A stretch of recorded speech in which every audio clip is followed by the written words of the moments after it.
Hello, this episode is brought to you by the International United Nations Watch. Money laundering constitutes a financial crime that has economic effects and may threaten the stability of the financial sector in the affected countries or its external stability in general. Effective anti-money laundering and terrorist financing systems are essential to protect the integrity of markets and the integrity of the global financial framework, as they help mitigate factors that facilitate financial abuse. Therefore, taking measures to prevent and combat money laundering not only fulfills a moral imperative, but also meets an economic need.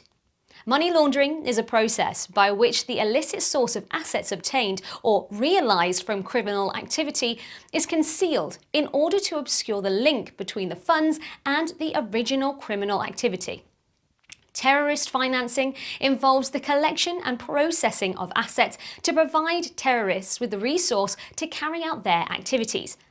Now, while these two phenomena differ in many respects, they often exploit the same weaknesses in financial systems that allow an inappropriate level of autonomy and lack of transparency in the execution of financial transactions. To assist national governments in implementing effective systems to combat money laundering and terrorist financing, the FATF Task Force has issued a list of recommendations setting out a basic framework for globally applicable measures covering the criminal justice system, the financial sector, a specific range of professions and non-financial business enterprises, transparency of legal persons and arrangements, and international cooperation mechanisms.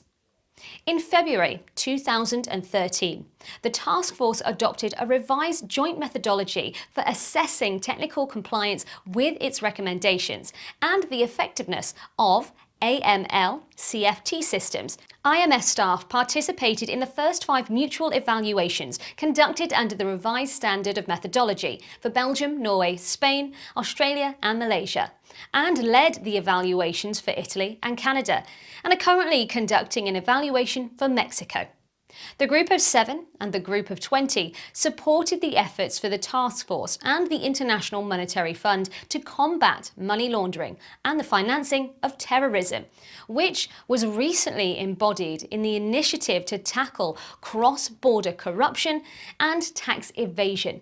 The United Nations Office on Drugs, Crime and Combating Money Laundering has played a prominent and noticeable role in this regard to prevent money laundering and maintain global economic stability.